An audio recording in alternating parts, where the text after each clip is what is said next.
بسم اللہ الرحمن الرحیم۔ اللہ کے نام سے شروع جو بہت مہربان نہایت رحم کرنے والا ہے۔ بھلا کیا تمہیں اس بات پر تعجب ہے کہ تمہارے رب کی نصیحت ایک ایسے آدمی کے ذریعے تم تک پہنچی ہے جو تم ہی میں سے ہے، تاکہ وہ تمہیں خبردار کرے؟ اور وہ وقت یاد کرو جب اس نے نوح علیہ السلام کی قوم کے بعد تمہیں جانشین بنایا اور جسم کی ڈیل ڈول میں تمہیں دوسروں سے بڑھا چڑھا کر رکھا۔ لہٰذا اللہ کی نعمتوں پر دھیان دو تاکہ تمہیں فلاح نصیب ہو۔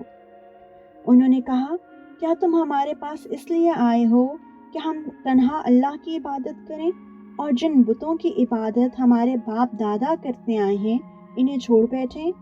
اچھا، اگر تم سچے ہو تو لے آؤ ہمارے سامنے وہ عذاب جس کی ہمیں دھمکی دے رہے ہو۔ ہود نے کہا، اب تمہارے رب کی طرف سے تم پر عذاب اور قہر کا آنا طے ہو چکا ہے۔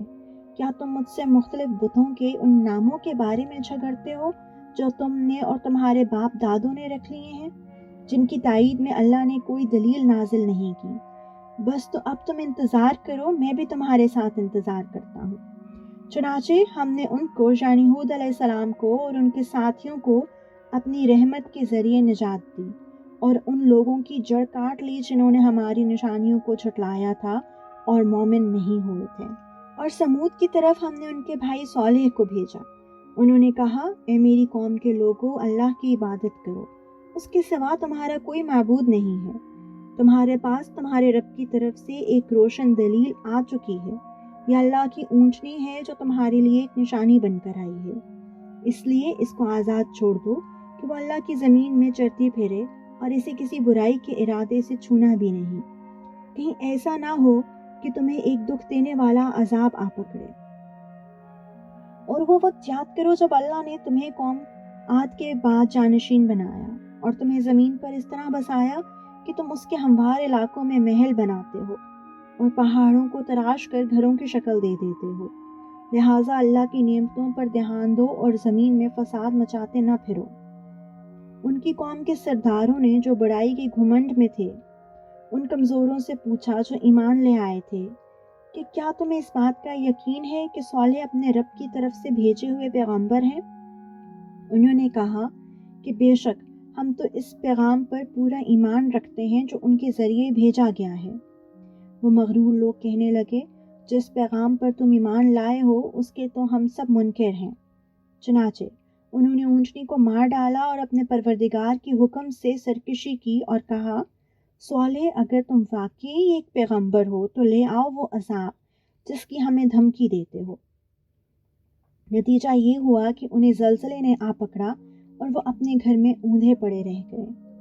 اس موقع پر صالح ان سے منہ موڑ کر چل دیے اور کہنے لگے، اے میری قوم، میں نے تمہیں اپنے رب کا پیغام پہنچایا اور تمہاری خیر خواہی کی، مگر افسوس کہ تم خیر خواہوں کو پسند ہی نہیں کرتے تھے۔ اور ہم نے لوط کو بھیجا جب اس نے اپنی قوم سے کہا، کیا تم اس بے حیائی کا ارتکاب کرتے ہو جو تم سے پہلے دنیا جہان کے کسی شخص نے نہیں کی؟ تم جنسی ہوس پوری کرنے کے لیے عورتوں کے بجائے مردوں کے پاس جاتے ہو، اور یہ کوئی اتفاقی واقعہ نہیں، بلکہ تم ایسے لوگ ہو کہ شرافت کی تمام حدیں پھلانگ چکے ہو۔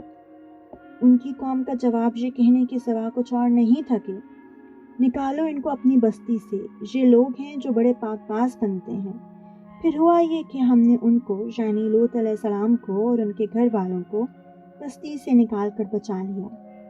البتہ ان کی بیوی تھی جو باقی لوگوں میں شامل رہی جو عذاب کا نشانہ بنے، اور ہم نے ان پر پتھروں کی ایک بارش برسائی۔ اب دیکھو ان مجرموں کا انجام کیسا ہولناک ہوا۔ اور مدین کی طرف ہم نے ان کے بھائی شعیب کو بھیجا۔ انہوں نے کہا، اے میری قوم کے لوگو، اللہ کی عبادت کرو، اس کے سوا تمہارا کوئی معبود نہیں ہے۔ تمہارے پاس تمہارے پروردگار کی طرف سے ایک روشن دلیل آ چکی ہے، لہٰذا ناپ تول پورا پورا کیا کرو، اور جو چیزیں لوگوں کی ملکیت میں ہیں ان میں ان کی حق تلفی نہ کرو، اور زمین میں اس کی اصلاح کے بعد فساد برپا نہ کرو۔ لوگوں، یہی طریقہ تمہارے لیے بھلائی کا ہے اگر تم میری بات مان لو۔ اور ایسا نہ کیا کرو کہ راستوں میں بیٹھ کر لوگوں کو دھمکیاں دو، اور جو لوگ اللہ پر ایمان لائے ہیں ان کو اللہ کے راستے سے روکو اور اس میں ٹیڑھ پیدا کرنے کی کوشش کرو۔ اور وہ وقت یاد کرو جب تم کم تھے، پھر اللہ نے تمہیں زیادہ کر دیا، اور یہ بھی دیکھو کہ فساد مچانے والوں کا انجام کیسا ہوا ہے۔ اور اگر تم میں سے ایک گروہ اس پیغام پر ایمان لے آیا ہے جو میرے ذریعے بھیجا گیا ہے اور دوسرا گروہ ایمان نہیں لایا، تو ذرا اس وقت تک صبر کرو جب تک اللہ ہمارے درمیان فیصلہ کرتے، اور وہی سب سے بہتر فیصلہ کرنے والا ہے۔